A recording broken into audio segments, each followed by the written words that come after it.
पता है, वोकैब्युलरी सीखना सिर्फ लिस्ट रटना नहीं होता, ये तो एक तरह की जासूसी है, भाषा के अंदर छिपे रहस्यों को सुलझाने जैसा, जहां हर शब्द एक सुराग है। तो आज हम इन्हीं सुरागों को जोड़कर शब्दों के पीछे छिपे हुए पैटर्न्स को उजागर करने वाले हैं। तो हमारा पहला शब्द है स्नॉब। ये शब्द उस इंसान के लिए इस्तेमाल होता है जो ये मानता है कि उसकी पसंद, चाहे वो म्यूजिक हो, फिल्में हो या फैशन, बाकी सबसे बेहतर है। कह सकते हैं कि ये एक तरह का इंटेलेक्चुअल घमंड है। अब इसे याद रखने का तरीका भी बड़ा मजेदार है। एक टेक्निक होती है जिसे निमोनिक्स कहते हैं, मतलब किसी मुश्किल चीज को किसी आसान चीज से जोड़कर याद रखना। अब देखिए, स्नॉब सुनने में कैसा लगता है? बिल्कुल हिंदी के सुनोब जैसा। बस कल्पना कीजिए कि कोई कह रहा है, अरे सुनो, अब मैं तुम सबसे बेहतर हूं। ये छोटा सा वाक्य है ना, इस शब्द के घमंडी स्वभाव को हमेशा के लिए दिमाग में फिट कर दे।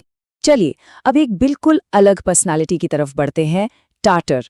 ये शब्द एक ऐसे इंसान के बारे में बताता है जो हमेशा गुस्से में रहता है और दूसरों के लिए मुसीबतें खड़ी करता रहता है। ये स्नॉब के शांत घमंड से एकदम उल्टा है। और इसे याद रखने की ट्रिक भी उतनी ही जबरदस्त है। टॉर्टर सुनने में टॉर्चर जैसा लगता है। बस सोचिए कि अगर किसी को लगातार टॉर्चर किया जाए तो वो इंसान कैसा हो जाएगा? चिड़चिड़ा और गुस्सैल, है ना? बस ये कनेक्शन इस शब्द के मतलब को कभी भूलने नहीं देगा। तो आखिर वो राज क्या है? वो है एक छोटा सा शब्द का टुकड़ा, साइड। ये लैटिन भाषा से आया एक बहुत पावरफुल सफिक्स है जिसका मतलब होता है हत्या या विनाश। ये एक मास्टर की तरह है जो विनाश से जुड़े शब्दों के एक पूरे परिवार का ताला खोल देती है। और ये स्लाइड इस पैटर्न की पावर को बहुत अच्छे से दिखाती है। जरा देखिए, रीजिसाइड मतलब राजा की हत्या, इकोसाइड मतलब पर्यावरण का विनाश। और यही है हमारे उस पहले सवाल का जवाब।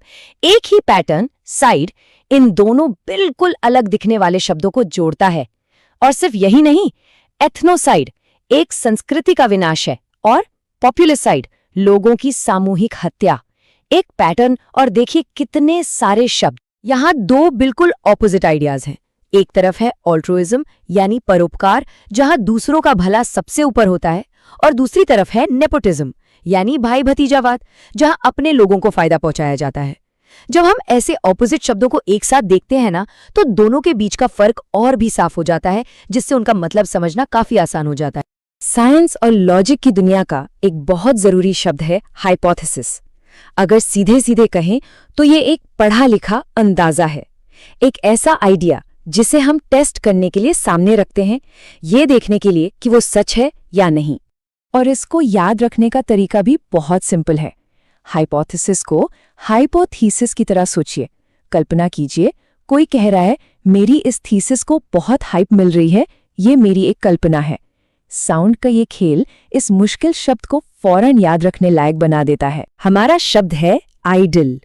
ये एक बहुत ही पोएटिक शब्द है जो किसी शांत, खुशहाल और एक परफेक्ट जगह या समय के बारे में बताता है, जैसे किसी पहाड़ी गांव की शांत और सुंदर सुबह का नजारा।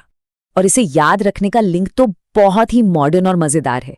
आइडल सुनने में आइडल जैसा लगता है, तो इसे मशहूर शो इंडियन आइडल से जोड़कर याद रखना कितना आसान है। बस सोचिए, इंडियन आइडल में इस बार बड़ा ही शांतिपूर्ण माहौल था, है ना कमाल का तरीका। हमारा अगला शब्द काफी प्रैक्टिकल है, फ्यूमिगेट। इसका सीधा सा मतलब है किसी जगह को कीटाणुओं या कीड़ों से छुटकारा दिलाने के लिए धुएं का इस्तेमाल करना, जैसे दीमक से छुटकारा पाने के लिए घर में धुआं करना। इसे याद रखने के लिए एक बहुत साफ तस्वीर दिमाग में बनाई जा सकती है। फ्यूमिगेट को धूम्रगेट की तरह सोचिए। कल्पना कीजिए कि एक बड़े से लोहे के गेट को कीड़ों से साफ करने के लिए धुआं यानी धूम्र किया जा रहा है। ये पावरफुल इमेज इस शब्द को दिमाग में हमेशा के लिए बिठा देगी। देखिए, असली बात यह है कि हमारा दिमाग ना सूखी, बोरिंग जानकारी को ज्यादा देर तक याद नहीं रखता। उसे चाहिए कहानी, एक मजेदार कहानी, एक तस्वीर, कोई कनेक्शन। जब हम शब्दों को किसी कहानी से जोड़ देते हैं ना, तो वो याददाश्त में एकदम पक्के हो जाते हैं। हमारा पहला शब्द है मैसोकिस्ट। इसका मतलब है वो इंसान जिसे खुद को दर्द या तकलीफ देने में एक तरह का मजा आता है। अब जाहिर है ये शब्द थोड़ा मुश्किल है, तो इसे याद कैसे रखा जाए? यहीं पर हमारा सोर्स का लिंक काम आता है, मौसा चैंट। जरा ध्यान से सुनिए, मैसोकिस्ट, मौसा चैंट। आवाज में थोड़ी बहुत समानता है ना? ये कनेक्शन थोड़ा अजीब जरूर लग सकता है, पर यकीन मानिए यही तो इस मेथड का कमाल है। अब इस लिंक सेंटेंस को देखें। ये मौसा चैंट को एक ऐसी अजीब सी कहानी से जोड़ता है कि मैसोकिस्ट शब्द दिमाग में बस चिपक ही जाता है। देखिए, कहानी का मकसद सिर्फ एक मजबूत कनेक्शन बनाना है। और एक बात याद रखिएगा, कहानी जितनी अजीब होगी ना, वो उतनी ही अच्छी तरह याद रहेगी।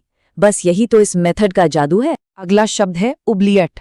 अब ये कोई ऐसा वैसा तहखाना नहीं है, ये एक सीक्रेट कालकोठरी है जिसमें जाने का रास्ता सिर्फ ऊपर छत से होता है। सोचिए कितनी रहस्यमयी जगह होगी ये। तो अब उबलिएट्स के लिए हमारा हिंदी लिंक क्या है? वो है वो बोली ये तो। जरा ध्यान से सुनिए, उबलिएट वो बोली ये तो। आवाज काफी मिलती जुलती लग रही है ना? और ये रहा इसका लिंक वाक्य। ये इतना सिंपल और सीधा है कि तुरंत याद हो जाता है।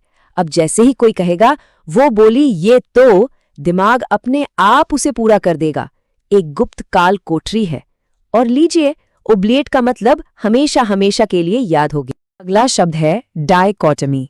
इसका मतलब होता है दो बिल्कुल अलग चीजों या आइडियाज के बीच एक साफ साफ बंटवारा, जैसे दिन और रात या सच और झूठ। हमारे सोर्स में इसका लिंक है देखो टॉमी।